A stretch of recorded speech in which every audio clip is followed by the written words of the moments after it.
everybody. This is the first plenary session which asks the question, dementia, why do we need to do more?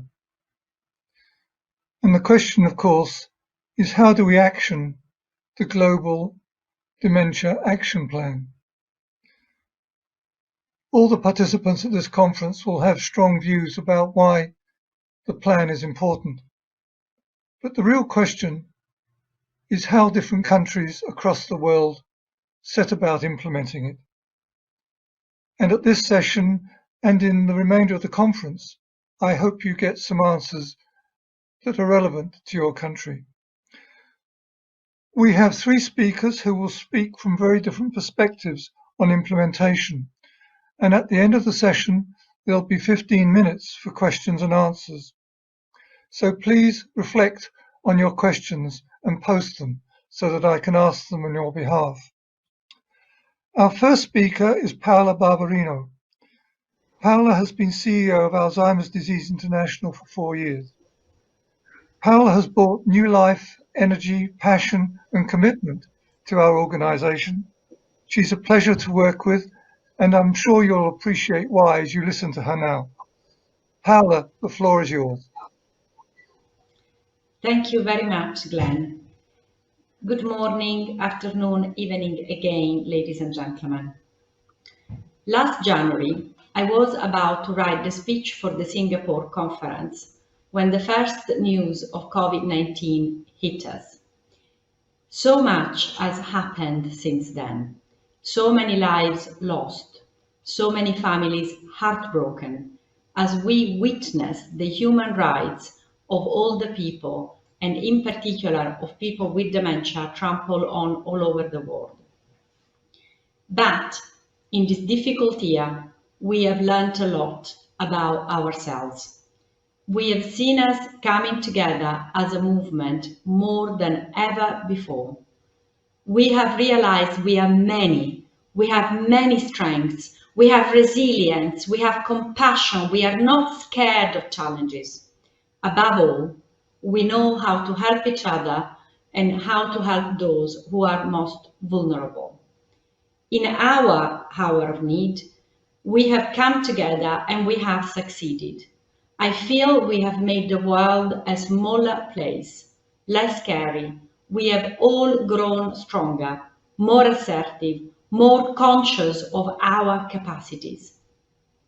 This year, more than ever, in the face of a global pandemic, we have all been conscious of the importance of our global network and of coming together as we, one after the other, face the same issues that other countries had faced before us. So, we innovated, we made changes, and we taught each other from our experiences. When Taiwan and France taught us how to advocate to government to stop penalizing people living with dementia from walking and exercising without masks, when Australia shared the example of a virtual supermarket to enable a person living with dementia to maintain her routine, when Brazil invented the plastic curtains for hugs in care home visits, every step of the way, we were amazed at the inventiveness, the resilience, the pragmatic can-do approach of us all. This is because all of us, have hope. We all hope in a better world for those who live with dementia and all those around them. And many of these innovations will stay with us. Advances in telemedicine, for one. Many of our members in lower and middle income countries were already using it effectively as the only means they had to do what needs to be done. But for many, many more, we have realized that technology can be really used at its best to help people remotely. And that has included people in very remote areas too. Still, amongst all this innovation, how much do we long for a hug? I have never heard more people complaining about missing hugs. When people hug you these days, they do it with real meaning, and knowing that it could be a dangerous activity makes those hugs even more complicitous and meaningful. we at ADI are huggers. I still remember my first ADI conference. I think I got thousands of hugs, and for each hug, a new resolution to do my best and to help our cause and our movement. Because yes, we are a movement, and this is what I am going to speak of today. Here, in this conference, we are all doers. We all know how to roll up our sleeves and do. We are compassionate and proactive, not reactive. But let's face it, this pandemic has shown to us, in all of its unpleasant truths, that we are the underdog. An under-resourced and not very visible underdog, but one which fights well above its weight. When I speak around the world, people often ask why our international movement is not well recognized. Why is that? We must remember that whilst Alzheimer's and cancer were discovered pretty much at the same time, the International Union for Cancer Control was founded in the first half of the 20th century, whilst we had to wait until 1984 for the beginning of ADI. We know that stigma, ageism, and lack of awareness have played their part in our movement being so slow on the uptake. And they still do play a part. The roadblocks to our movement have simply been much higher than those faced by any other major chronic disease. So today, I am going to share with you an important new piece of news. You all know how we have initiated World Alzheimer's Month in 2012 and World Alzheimer's Day in 1994. Before then, there was nothing at global level to mark our cause on the healthcare calendar. In this slide, you can see how World Alzheimer's Month has grown in the last few years. This is our collective work, and you have all contributed to that. And here you can see some examples of your labors. In these slides that we'll be scrolling through, you can see so many of us at work raising awareness on Alzheimer's disease and dementia. In 2018, we started monitoring the level of social media engagement with World Alzheimer's Month and its tagline. There are many more things that we could monitor, but it's easier with social media because it's simpler and more effective than monitoring marches, gatherings, and coffee mornings. Not that there were any this year of COVID-19. We did this because I was really curious to understand our impact and whether there were long-lasting effects to our raising awareness. Also, I wanted to see whether we were growing as a movement or not. Because what really matters to me when I wake up in the morning is to understand whether we have been able to motivate and inspire a few more people to make their voices heard. This is because, at the end of the day, we are an advocacy organization. Advocacy needs evidence, and it needs an evidence base and policy and resources. If you lack resources and powerful backers, it is people power that make politicians hear what you say. And given that most of our members' organizations are still lacking the finance or influence to make great inroads with their governments, we can all help them and compensate by making our collective voice bigger. As I said, at ADI we are doers, and doers often get on with the job without seeking the limelight, and that is noble and that is okay, but it's not enough anymore. We would do the people we represent a disservice if we weren't to make our collective voice heard. For years, stigma and lack of awareness have held us back. Now it is time to shout from the rooftops and seek the limelight, talk to the press, celebrate our successes. This is what we need now. So it is with pride and a little bit of astonishment that I give you the figures of social engagement for the last 3 World Alzheimer's Month. So, look at that. From 800,000 to 1.8 million. to 20 million in 3 years. Well, are we a movement or not now? We are. And you may think that 20 million is a lot, but there are 7 billion people in the world, and 50 million have dementia. And surely, at the very least, 250 million are impacted because they are families or relatives or professionals. So the challenge is this: can we grow our voice? Can we make sure that the international and national governments start seeing dementia for what it is, a massive global pandemic that shows no sign of stopping? Can we set ourselves a target even greater next year when the theme of World Alzheimer's Month will be diagnosis? That diagnosis that is denied to so many, both in the higher and lower income countries. And we need to advocate too for post-diagnostic support. These issues are even more critical now that some disease-modifying therapies may materialize in 2021. And here you can see some facts and figures on diagnosis. Most of them taken from our World Alzheimer's Report 2019, some from before. And let's remember that 62% of all healthcare practitioners worldwide still think dementia is a sign of normal aging. There is a lot of work we still need to do. Now, let me change tack for a moment and tell you about another element of challenge in our world.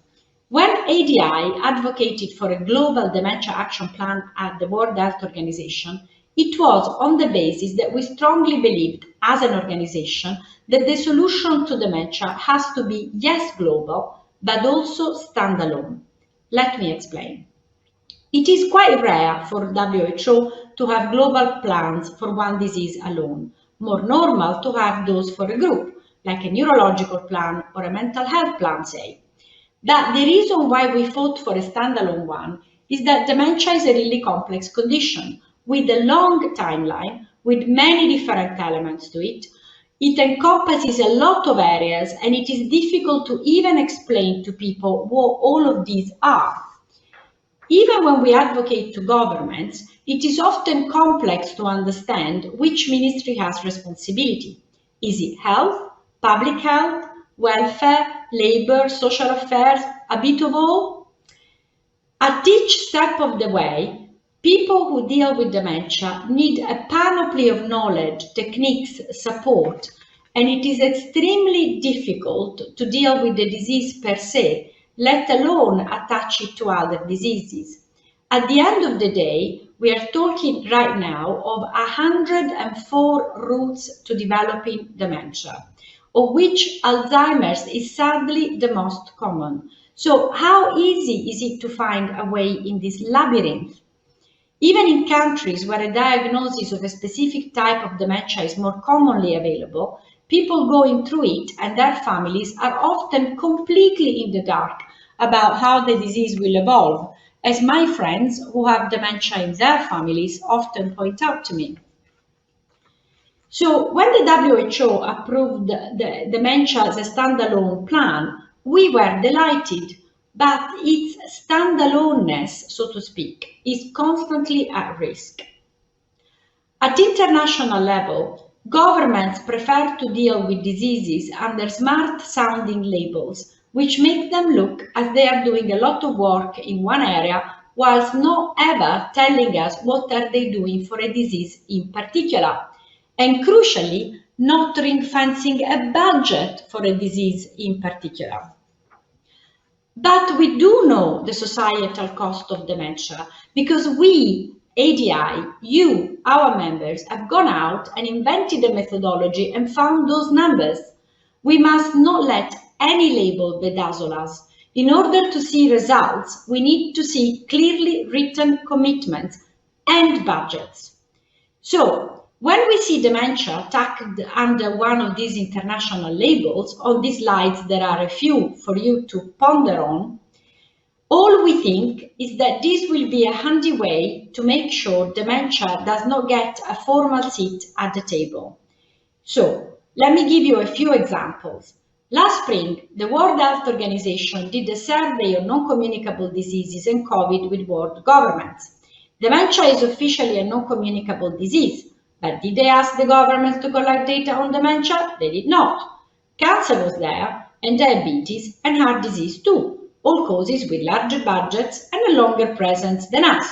It took a reminder from ADI to get a request for those numbers in, but the damage was done, and we still know so little of the real disaster wreaked by COVID-19 to people living with dementia. Maybe we will never know the real numbers. These are the only countries that have published data. And with the presumed quarter of all COVID deaths having been people living with dementia, just how could dementia have been left out? We continue to be a Cinderella, no matter what we do. Let me give you a second example. The WHO asked INGOs like ADI recently to bid for a session with their Director General to raise awareness of their disease during COVID-19. We dutifully bid. We knew we had a great case. With a quarter of all COVID-19 deaths being clearly of people with dementia, with the massive issue of triage we saw early in the pandemic, where we had to publish advice to families not to hospitalize loved ones with dementia and COVID-19, as they may be automatically deprioritized for treatment in hospitals, you would have thought we would have gotten a session. But did we? We did not, of course. Should we worry about this? Yes, we should worry that governments still sideline us whenever they can. But we should not worry about our voices growing, because in 2020 we mobilized public opinion with 20 million people doing World Alzheimer's Month. We got covered by the major press all over the world and got backup from wonderful academic consortia like STRIDE and LTC COVID. And we know that there is great interest out there for the work we are doing, whether governments like it or not. We can be proud of the coverage we got, and here are some examples in the UK alone. And the next slide is a more example showing you just how global our coverage really is.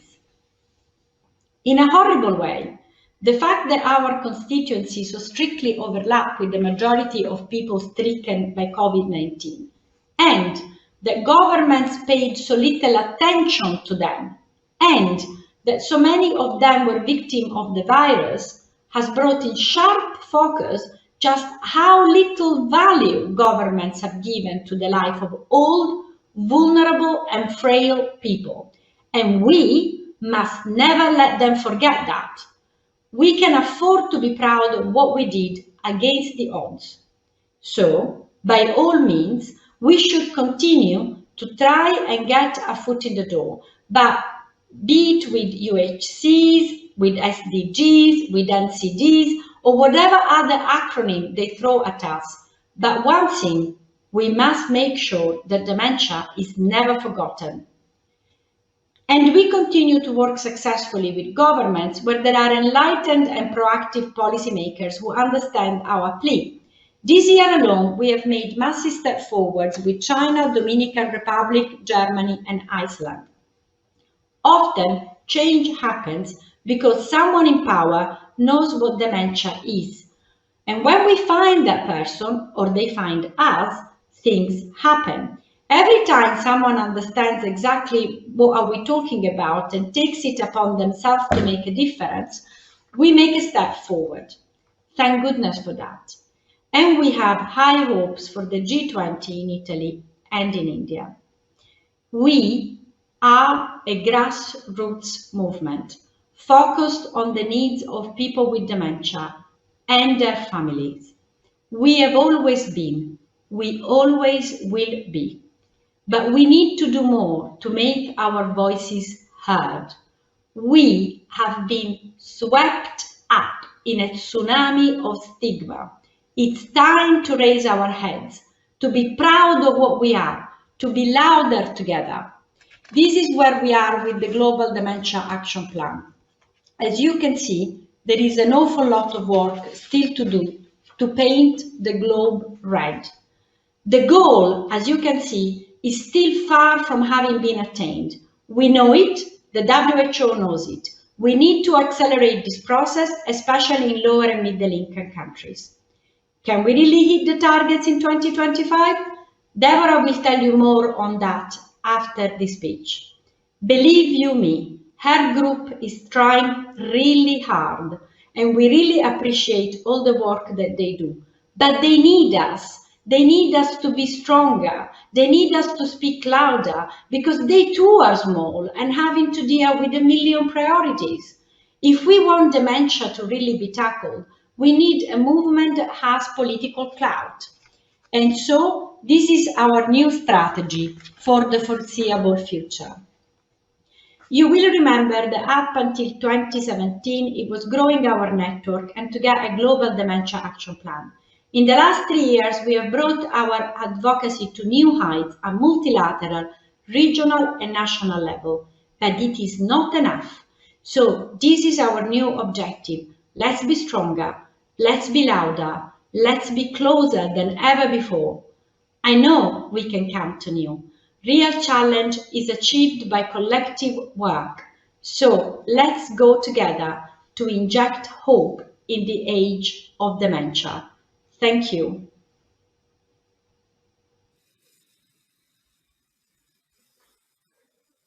Many thanks, Paola. That was a very important message that you gave to us. Sometimes people think that producing a report will be understood by others and they'll act on it. We should never assume that. And indeed, when I was CEO of Alzheimer's Australia, I spent at least as much on promoting the reports that we produced as on actually producing the reports. So let's remember that we not only need plans, but evidence-based policy, a social movement and a communication strategy to get the message across and tell the stories of people with dementia and their family carers. Our next speaker is Dr. Dévora Kestel, currently Director, Department of Mental Health and Substance Abuse at the World Health Organization. ADI for over 2 decades have been in partnership with ADI. We greatly value that partnership and the wonderful work that the WHO have done. It was almost a miracle that in a year they got the Global Dementia Action Plan into place. And now they haven't slacked. As Dévora will tell you, they have taken a lot of action across the 7 action areas to make sure the plan is well received in action. Dévora, over to you. Thank you. Thank you very much, Glenn and Paola. Thank you for this opportunity to bring precisely another perspective. While listening to Paola, I agree with a number of issues, and on the other hand, I see it a bit different from where I'm sitting. So I hope I will take you through that.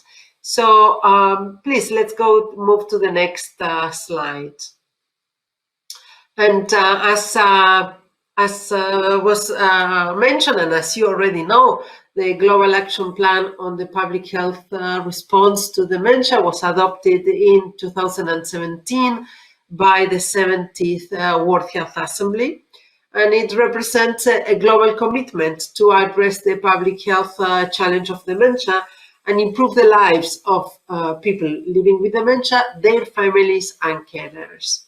And the Global Action Plan, as Glenn just mentioned, includes 7 strategic areas for action, and with associated global targets that are supposed to be reached by 2025. And it also includes cross-cutting principles related to equity, human rights, and multi-sectoral collaboration, key to the implementation of the Global Action Plan at a national level. The next one. While the world is focused on responding to the COVID-19 pandemic, it is also important to prepare for recovery. And the vision of the Global Dementia Action Plan is a world in which dementia can be prevented and people with dementia and their carers can live well and receive the care and support they need to fulfill their potential with dignity, respect, autonomy, and equality. And it aims to improve the lives of people with dementia, their carers and families, while decreasing the negative impact of dementia on them, as well as on communities and countries. The next one, please.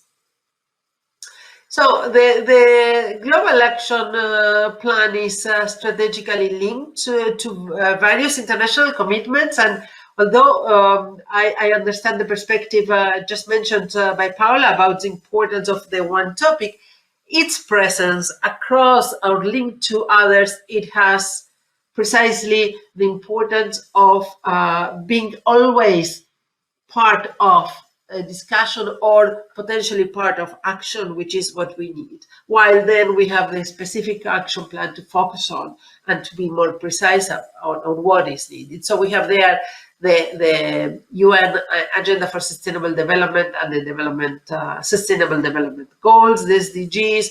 We have WHO Global Action Plans like the Mental Health Action Plan, the one on prevention and control on NCDs, the Global Strategy and Action Plan on Aging and Health, the Decade of Healthy Aging, the Global Disability Action Plan, the Global Strategy on Human Resources for Health, and most recently a resolution this year to prepare a Global Action Plan on epilepsy and other neurological disorders.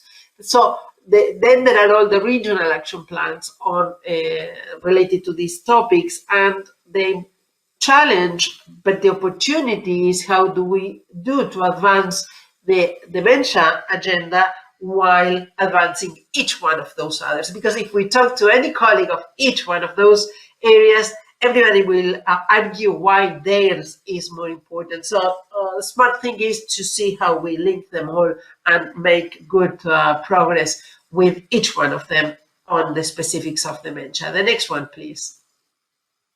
So a number of sensible steps have been taken to catalyze global action on dementia, starting with the launch of the first World Alzheimer Report in 2009, which focused on raising awareness of the prevalence of dementia worldwide and ultimately culminating in the adoption of the Global Action Plan on the public health response to dementia by the World Health Assembly in 2017. So most recently, this year then, we a resolution of the WHO, the World Health Assembly, that a few weeks ago actually developed the Global Action Plan on epilepsy and other neurological disorders that will provide further opportunities to link dementia with related policy efforts. Because what we need to keep in mind again on why it is important to link all of this is because when we go to countries, particularly low and middle income countries, resources from the national perspective are quite limited. So if we want to go one by one by the conditions and the diseases, it's going to be a challenge. If we are smart enough in order to make sure that each condition is highly considered and its commitments implemented, then we have better chance to move ahead. So the renewed commitment at the highest level is necessary anyway to ensure that dementia remains the public health priority that it is. Leadership is required at this highest level to maintain political momentum for dementia in high-income countries where it is in place, but also in political agendas in low and middle-income countries. And this leadership is needed at different levels, and we will discuss about it later. The next one, please. So yesterday, December 9th, WHO released the World Health Statistics Report 2020, which indicates that 7 out of the 10 leading causes of death are non-communicable diseases.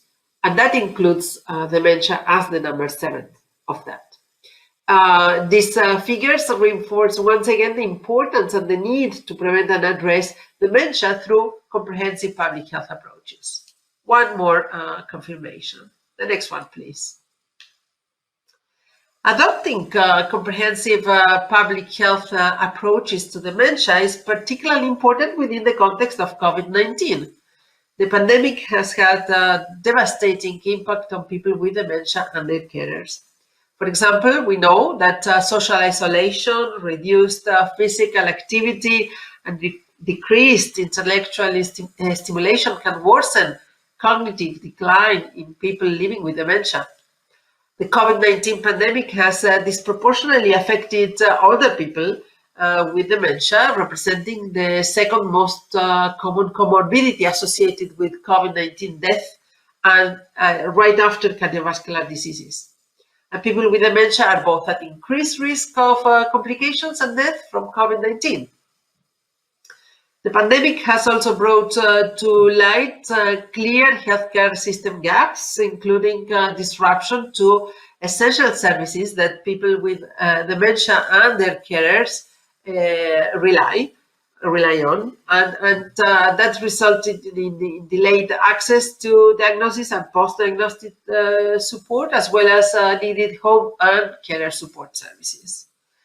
Service disruption, as well as school and workplace closure resulting from COVID-19 measures, in many cases created a multi-burden related to caring for children, in addition to someone living with dementia. And at the same time, a few countries also provide financial support to carers of people with dementia, a very few. And sadly, lockdowns and discontinuation of care has also increased rates of violence against older persons, including people with dementia. And finally, people with dementia and their caregivers have been largely absent from public policy discussions in COVID-19 in most of the context. The next one, please. So the impact of COVID-19 on people with dementia and their carers highlights the need to renewed focus on the dementia global targets. And I will now take stock of progress that has been made to date. So the next one, please. So WHO is currently developing a global status report on dementia as a means of monitoring and reporting on progress made towards achieving the global targets included in the Global Dementia Action Plan. And the report identifies country progress across all 7 actions areas based on the data collected through the WHO Global Dementia Observatory, GDO, and other relevant information sources. And it outlines the need for concerted efforts to reach the global targets by 2025 and identifies initiatives and programs to catalyze global efforts to improve the quality of life of people with dementia, their carers, and families. The next one, please. In evaluating progress today, it is important to recall the 8 global targets set out by the Global Dementia Action Plan to be reached, as we said, by 2025. WHO has developed multiple tools that are available to support countries in implementing the Global Dementia Action Plan and achieving those targets. While some progress has been made since 2017, there's no doubt that member states are lagging behind, as Paola just mentioned. Concerted action then is required now during the COVID-19 pandemic more than ever. The next one, please. As you may know, then the Global Dementia Observatory acts as the accountability and monitoring mechanism for the Global Dementia Action Plan. And this map shows that the 60 countries included in the GDO represent 65% of the global population, or 75% of those aged 60 years and over. Still, there is need for increased leadership, as we said, in low and middle income countries where the majority of people with dementia live. Increased investment from global donors and high-income countries into dementia is also required to catalyze that action. The next one, please. Through the GDO and other sources of publicly available information, it is possible to identify progress made to date in reaching each of the global targets. While considerable progress has been made in some areas, advancement in others such as policy, care and research requires still renewed focus.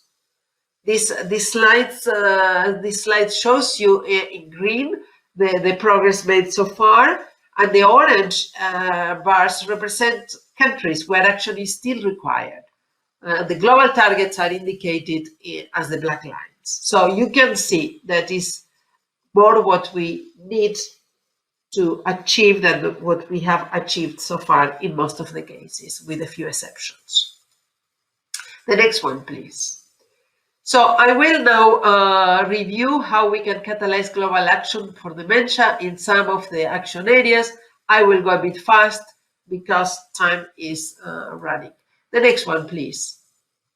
Action Area 1, the Global Dementia Plan, focuses on the development of strengthening dementia plan or the integration of the dementia plan into existing policies, and the creation of legislation to protect the human rights, the identification of a focal point, a unit or a functional division to coordinate these plans, the allocation of sustainable financial and human resources, and the global target to be reached by 2025 is that 75% of countries have developed those plans. The next one, please. So to help achieve this global target, we have developed towards the dementia plan, a WHO guide that was in 2018 to support countries in developing and implementing and evaluating national dementia policies or integrating dementia into existing strategies. And today, the guide has been used to inform development of plans in a number of countries, the most recent ones, the Czech Republic, the Dominican Republic, and Qatar. And in the first 3 years of the Global Dementia Action Plan, our unit in WHO supported 75 countries across all regions in implementation of the Global Dementia Action Plan through regional workshops or individual country missions. But in order to advance this target, many more countries need to develop their plan, again, as a standalone or integrated or subnational. Currently, 50 countries have a dementia plan, and we need 146 to reach the global target.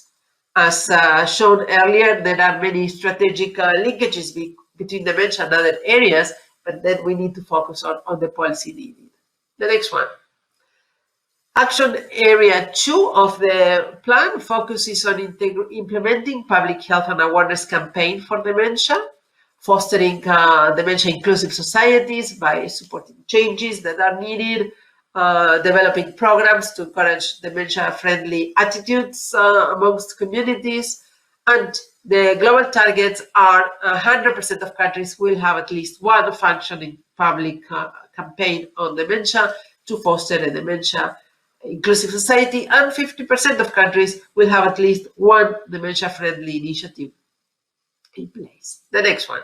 So according to the information we have in GDO, at least 40 out of the 60 countries that we have been running awareness raising campaigns and dementia-friendly initiatives. But of course, this is they are less common in low and middle-income countries where the majority of people with dementia live. And there are a number of accelerators and specific campaigns that, just to name one, the PAHO ADI campaign, Let's Talk About Dementia, that has been launched last year and has been very successful, but many others that you can see there. The next one, Action Area 3, the global dementia focus on reducing risk of dementia by linking dementia with other programs. And the global target there is that prevention and control of NCDs should be part of this exercise, and revisions should achieve for the risk reduction in general. So the progress, the next one, please. while some countries have set targets to address NCDs that are very much behind from the 194 that are supposed to do that. And according to the data we have in the Dementia Observatory, progress shows that 41 out of the 60 countries are including a risk reduction in their national plans. So we need to make sure that resources are there in order to proceed with this specific target. The next one, please. I'm running a bit, as you can see. Action area 4, dementia diagnosis, treatment and care, is the target. Let's focus on the target. The global target is that at least 50% of countries, as a minimum, and 50% of the estimated number of people with dementia are diagnosed.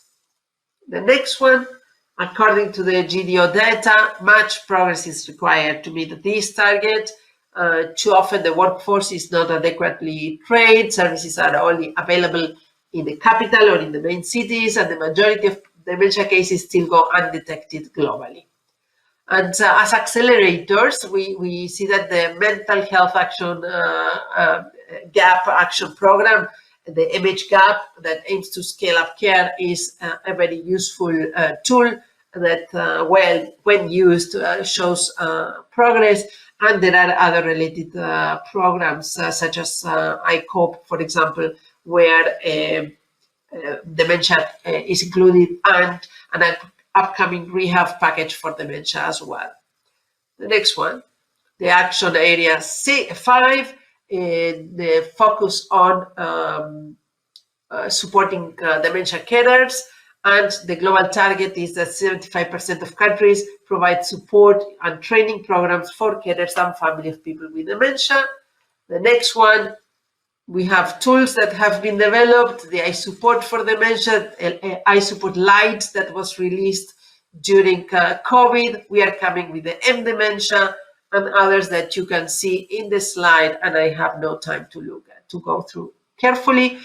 The action area 6, that is the next one, sorry. The action area 6, that is information systems for dementia, the GDO that we have talked about, and we need to make sure that more countries register in their data in the system, so that implies already commitment from government and will allow better monitoring. There are 35 indicators across the 6 areas, and we need to move ahead there. The next one, please. With only 26 seconds to go, I thank you all, and I hope that we make sure that earmark dedicated funds are needed and are important, but the integration of dementia in every other area or priority that the country has identified is equally important. And we need to continue with all this commitment and leadership shown from different areas and structures to make sure that people with dementia, their families and carers receive the attention that they need and they deserve. Thank you.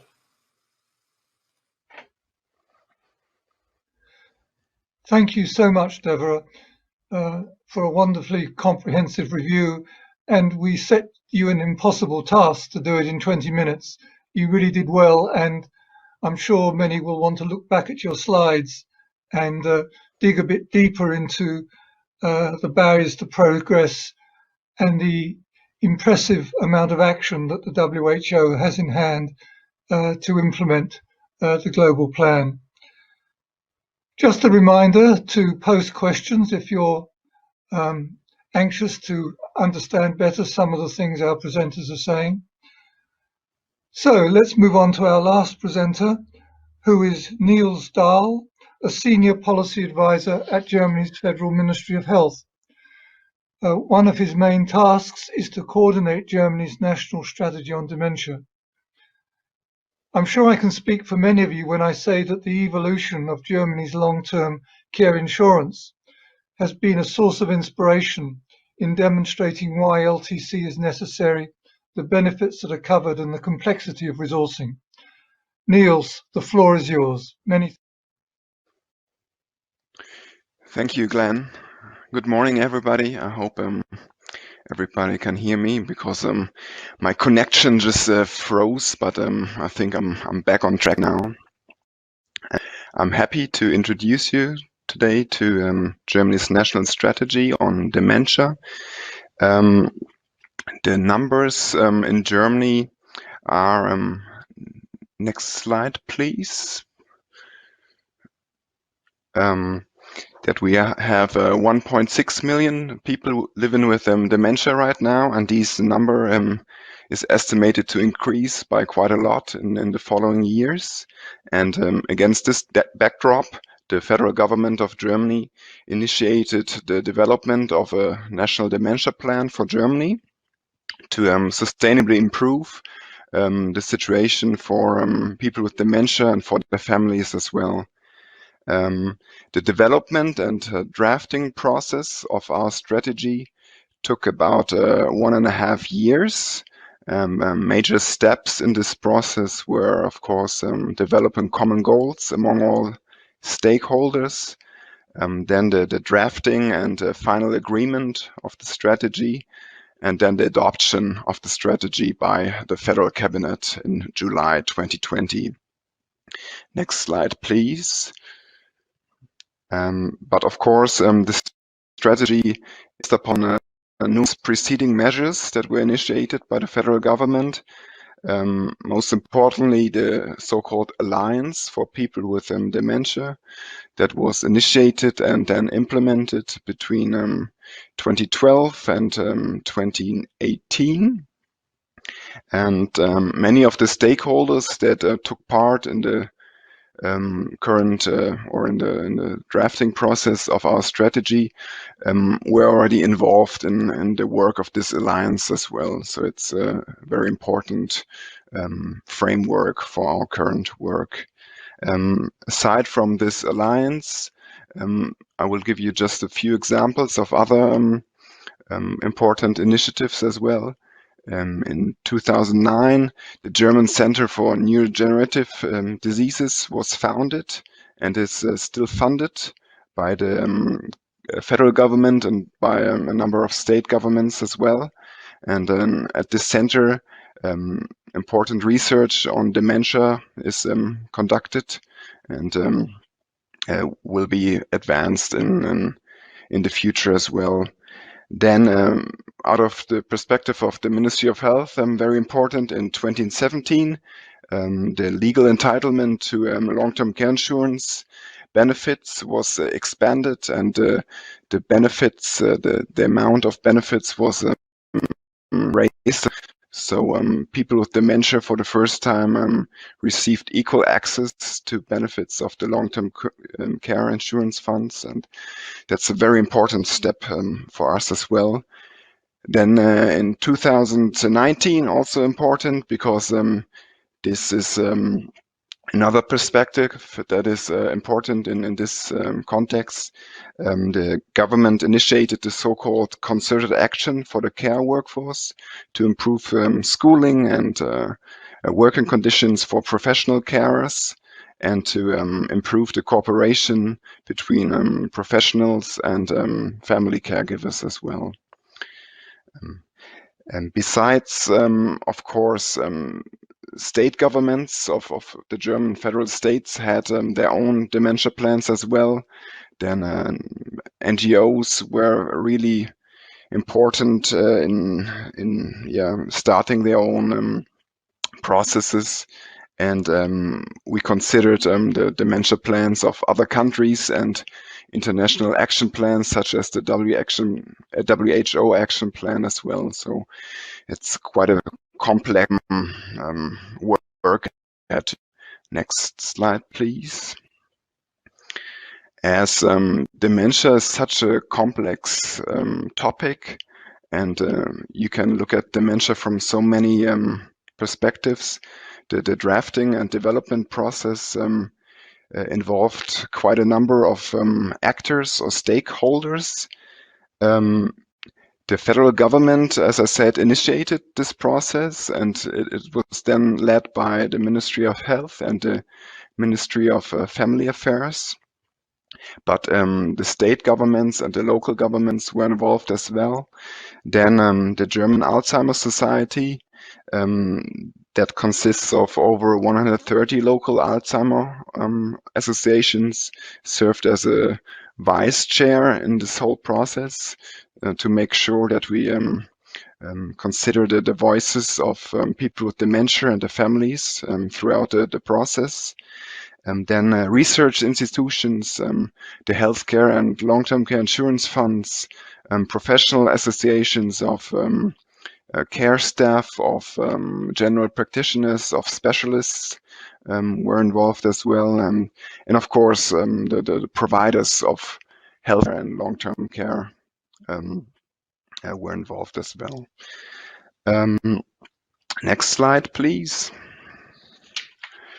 In total, these actors agreed on 4 priority fields of action, 27 goals, 162 so-called concrete measures that will be implemented in the following years. And I will now go on to give you some examples of these fields of action on these measures to just show you what the strategy is about. Next slide. These are the 4 priority fields of action. Number 1 is to build dementia-inclusive communities. So the local area, or the local area of residence, so where people with dementia and their families are living, is in the focus. Number 2 is to improve the support for people with dementia and their family cares. Number 3 is to improve medical care and long-term care for people with dementia in all sectors of care. So from hospitals to short-term care to daycare and stationary long-term care. So quite a complex issue as well. And number 4 is to promote research on dementia. Next slide.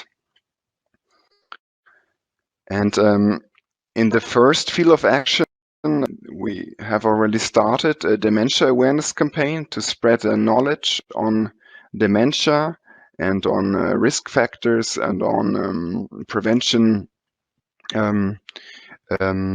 measures as well. And we hope that this helps to gain a bigger understanding for the issue of dementia, and to help fight stigmatization of people with dementia and their caregivers as well. Then we want to expand more local and regional networks on dementia to facilitate exchange and cooperation between local actors that are involved in giving care to people with dementia. And for these networks, we have 2 funding mechanisms. One is through a funding program by the Ministry of Family Affairs, and this program is to be expanded and prolonged over the following years. And the second funding mechanism is via the long-term care insurance funds, and we plan to expand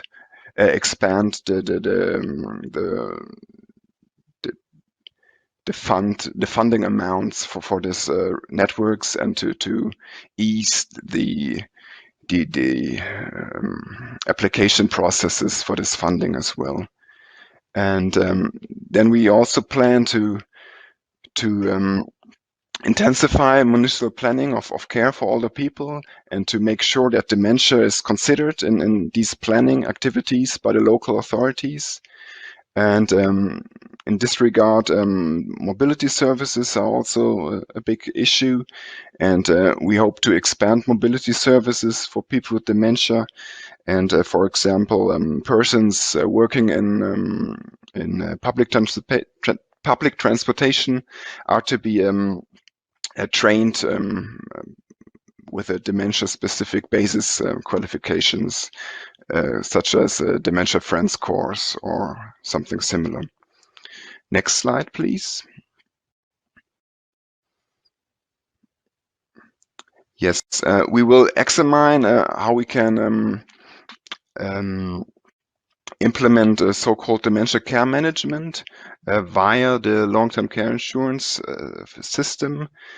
These dementia care managers are professionally trained care workers who work together with general practitioners or with specialists, and are trained to help people with dementia and the families to find the things they need and to get the benefits they need, and to foster cooperation between all involved care sectors as well. We also want to expand assistance services that are provided by volunteers, and we want to start on the counseling and information services that we have, and to expand the services as well. Then we want to encourage programs to qualify LTC, long-term care insurance guides within companies, and this is response to the fact that, of course, there's also quite a high number of people with dementia who are still in working age, and so companies should benefit to have more knowledge on this issue as well. And another measure wants to introduce a new prevention program for family caregivers, and this program is to be financed to the statutory healthcare insurance services, and we will examine how that works. Next slide, please. Yeah, the needs of people with dementia are to be considered in regard to adequate staffing and the organization of work processes in all care sectors, and rehabilitation facilities as well. We want to support additional dementia-specific training for care workers, but also to introduce dementia-specific basis qualifications for other staff, for example, cleaning or cooking staff who work in care institutions or hospitals, and who might have contact or who might interact with people with dementia, but who do not have a dementia-specific qualification in their regular training. So we want to expand training in this area as well. Dementia-sensitive design and architecture of hospitals and of care facilities is to be supported. We had a number of projects over the last years that gave evidence that the dementia-sensitive design of work processes, but also of rooms and of hallways in hospitals can help people with dementia to not lose their orientation and to not suffer a delirium while in hospital. So this is supported as well. And we want to create a so-called healthcare service pathway for people with dementia to foster cooperation between all relevant care sectors, and so to help all involved caregivers on the one hand, or care institutions, but also to help people with dementia to understand, or their families to understand who to contact next, for example, after being released from a hospital or something else. Next slide, please. So all actors agreed on these measures that I have just introduced. Next slide, please. And now the implementation of the strategy has been officially started. On this picture, you see Minister Karliczek on the left. She's the Minister for Research. In the middle, you see Mrs. Giffey, who's the Minister for Family Affairs. And on the right, you see Mr. Spahn, the Minister of Health. And so we had this presentation or official adoption ceremony of the strategy to gain some momentum and to achieve more publicity for the topic. And we hope to transport this momentum to the implementation. Next slide, please. Implementation will be short until 2026, so we have several rounds of monitoring processes, and each year or once a year, a steering group of central actors will come together and report on the ongoing monitoring. Then in the end, so in 2026, we will have a final assessment and a first comprehensive monitoring report to see how to further develop the strategy and how to go on with our work. And also a complementary network, National Strategy on Dementia, will be founded. And this network is also open to new holders. So we plan to expand our work and our network in the future. Next slide, please. And of course, COVID-19, the pandemic had quite an influence on our work, and most of the measures were already developed before the outbreak of the pandemic, so they might need to be adapted to the new situation. And the network that I have mentioned earlier will meet next year to discuss the consequences of the pandemic and to find solutions on how to go on. And of course, all involved actors will have to take into account that persons living with dementia might not be only at high risk from the virus, but that they can be particularly affected by COVID-19 related restrictions as well. So it's very difficult to handle this situation. But I think that the fact that we implemented, or that we adopted the strategy in 2020, and that we will implement the strategy from now on is quite a strong symbol or signal that dementia will remain a priority for the federal government and for all involved stakeholders. And we hope to continue our work in this perspective. And from our side of the Ministry of Health, I can also say that we started with the implementation of a number of measures. For example, we already started some calls, proposals to improve transfer from evidence-based research to healthcare practice. So we already started with the implementation of the strategy, and we hope to continue this work. Thank you.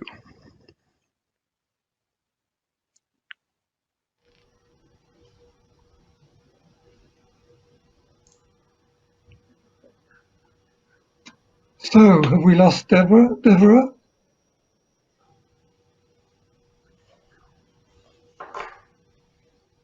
Have we lost Dévora, or maybe we just go on with our questions anyway?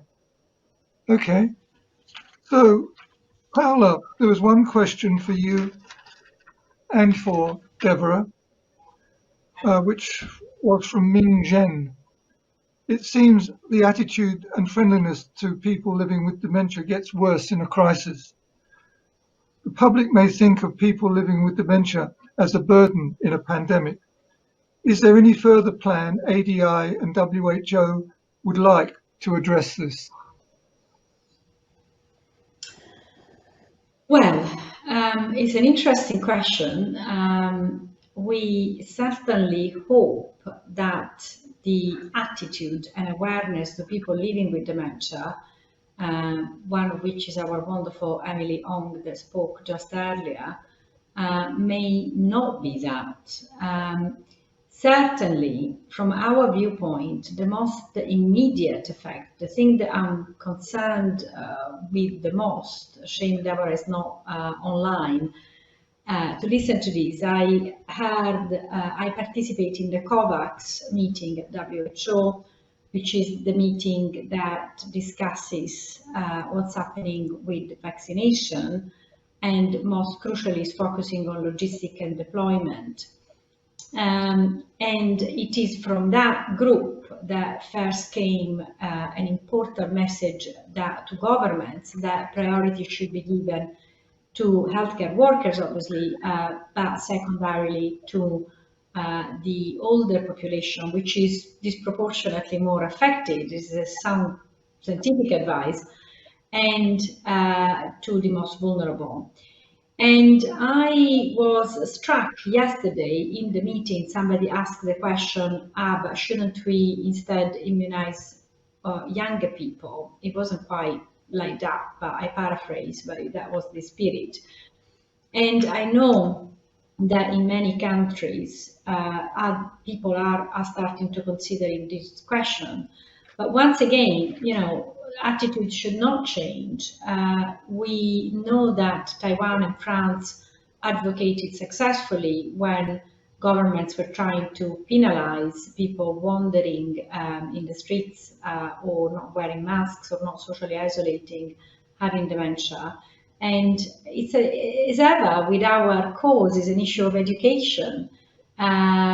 People should be hopeful and help people living with dementia. I have had a number of stories from friends and neighbors that have helped the neighbors living with dementia once they realize what was happening. The point is nobody explains you what is happening. So this is why our work, not just ADI here, you know, all of ADI's members, let's not forget what Nils has talked to us about has also been possible because of the Alzheimer's Association in Germany, enormous amount of effort and work and raising awareness in Germany.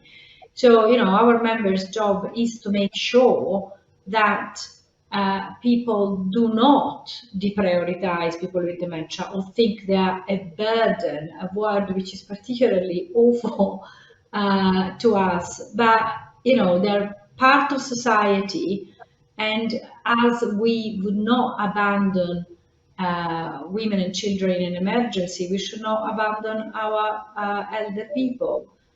Not that necessarily it's only elder people in this case that have dementia. So it really affects so many people this day and age. I hope I covered your question, Glenn. I think that's fine. Nils, could I ask you a question? I don't think it was covered in your presentation. Do you have any view about the rate of diagnosis of dementia in Germany? And do you have any strategies in place to get a higher rate of diagnosis? That's a difficult question. We actually talk about covering diagnosis in our strategy in one of our last meetings as well, because it's right now it's not really covered. So I can only tell you that we hope to improve the rates of diagnosis in the future, but we still have to find a strategy on this topic. Sorry for the bad reply, but that's the only thing I can say at the moment. I'll give you another chance on another question. I never give up. I never give up, Nils. It's one of my qualities.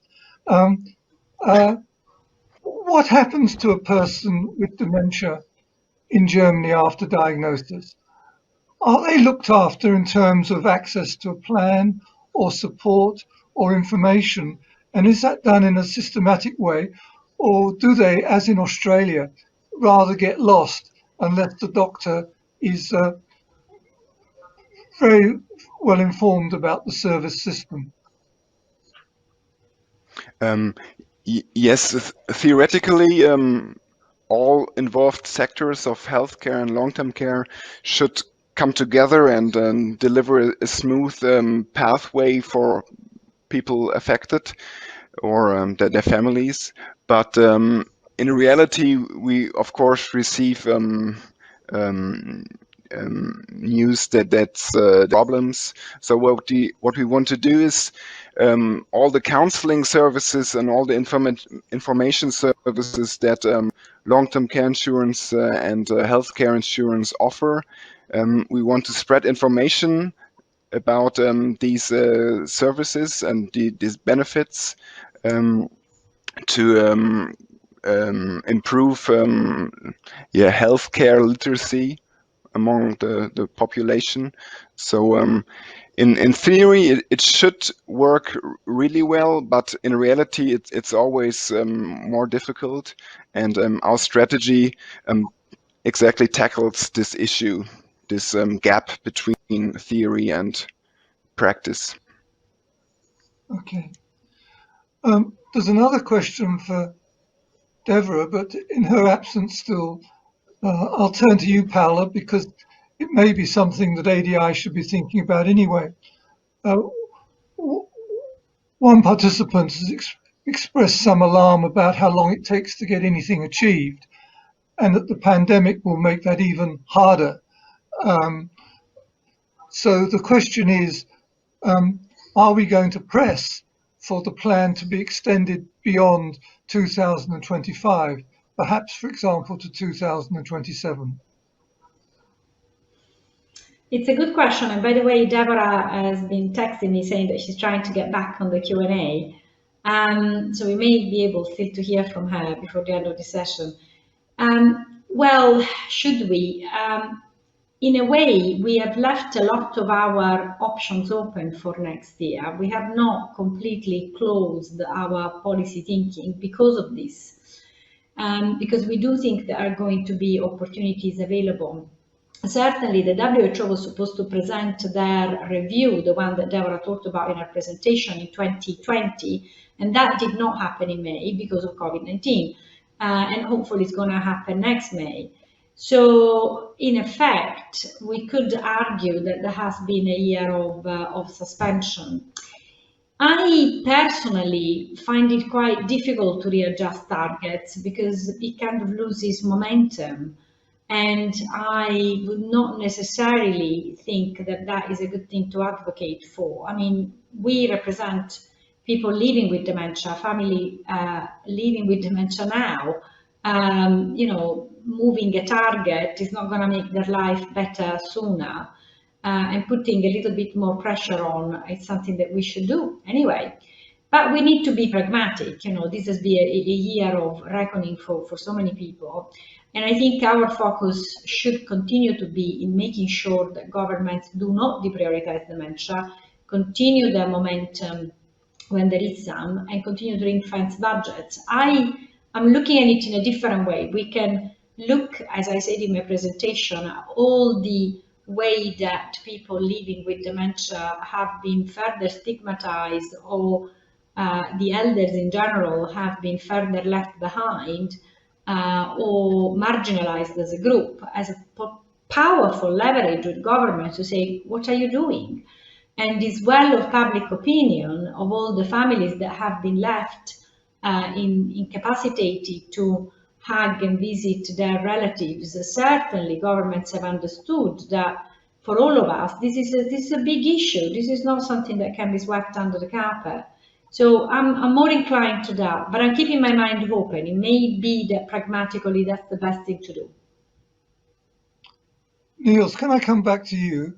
Dévora emphasized the importance of monitoring and evaluation and research in the Global Dementia Observatory. You also have been open about your plans to set outcomes and measure and monitor. I'd like to ask how independent your monitoring processes are. Is there a gap between those implementing and those monitoring? And will the consumers have a transparent view of the kind of progress that you're making in Germany? Yes, we hope to have an independent and transparent monitoring process. The monitoring process is conducted by secretariat at the so-called what's the German, the English version of it's German Center for Aging Studies, something similar. So it's a research institution that conducts the monitoring process, and through this we hope to achieve an independent monitoring process. And through the monitoring, we hope to put some pressure on all involved actors to really implement the measures that they have agreed upon. Dévora, I've got questions lined up for you, and you've got 3 minutes starting now. I'm sorry. And so the first question is whether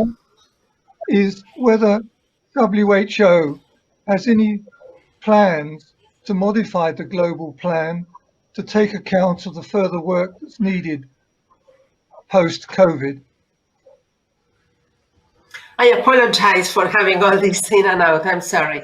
I think that we still have time to catch up. I mean, on one hand, this year has been challenging, and other priorities are clearly out there. But we said earlier, visibility around these issues has also increased, and we need to be smart enough in order to grab this opportunity to accelerate progress. So I would say that we focus on what we need to do and learn from what others have done, and see how far we can get and how much can we recuperate in the years to come. And then if there is a need to delay, extend the plan, we have time for that. For the time being, I would say let's focus on what we know we can do.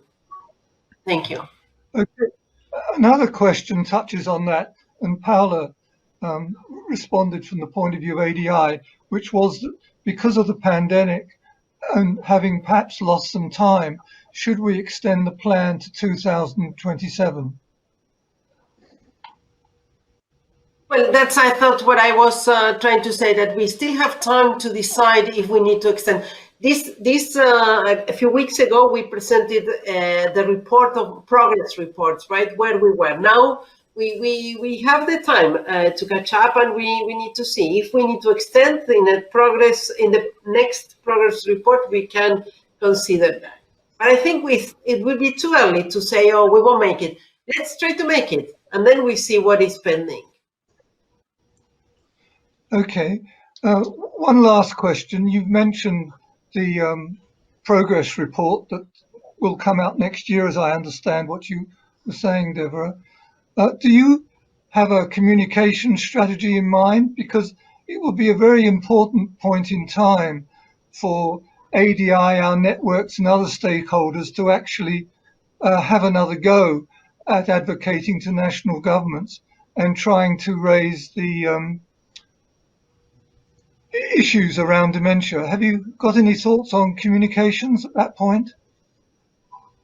But beyond the progress report that is part of the official communication with the World Health Assembly, I would say that an opportunity is next year, when we are planning to launch the report, the global report on how are we doing in the context of information we have with the GDO and the progress that countries have been made. I mentioned before the progress that is part of the dialogue communication between WHO and member states in the context of the World Health Assembly. We are launching next year the report on how are we doing all together, and I do hope that we will work together on how to make sure that we make noise around it and we disseminate it massively and reach out to all stakeholders from the government side and from the civil society side to push together to get to where we are supposed to in 2025. We will come back with a precise date, of course, in due time. I think noise is a wonderful note to end on, given Paola's presentation and the other presentations we've had. So it remains for me just to thank the three of you sincerely for what I think are three wonderful presentations to get the conference underway. And there's now, as I understand it, some brain exercises. which nobody's allowed to not take part in. And Amelia, over to you to start the process of getting people bouncing around. Yes, thank you very much, Glenn, and thank you very much, ADI and Ada, for this great opportunity. Hello, everyone. I am here on behalf of my lovely colleague from all over Indonesia and across the world who's watching us. Hello, you all. It's been a great time today, and it's been a rituals for Alzheimer Indonesia to have brain gym and light exercise in our activities, because it's part of our risk reductions, meaningful engagement, and education's content. And during the pandemic breaks, it doesn't stop us. We think how to continue our brain gym and exercises, and then we are using the experience actually to creating content.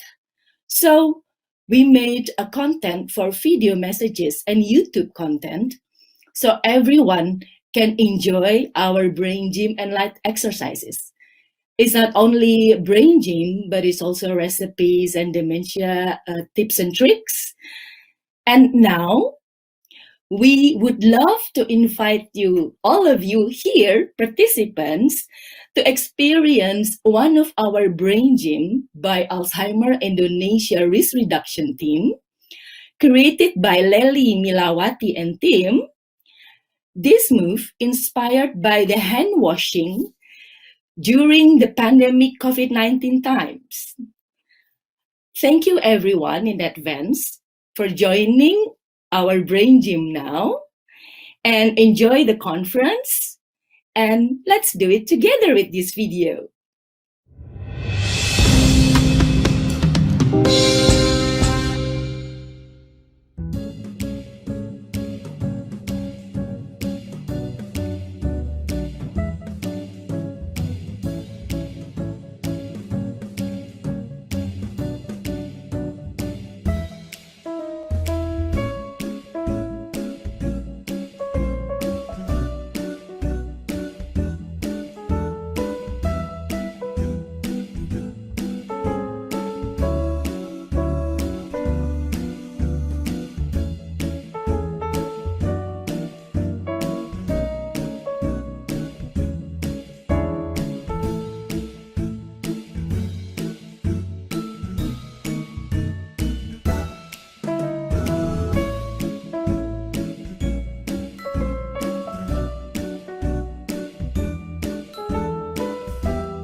Thank you very much, everybody. So if you know that this brain gym is balancing our right brain and our left brain, so the move is actually taking you to manage your brain, your left brain and right brain.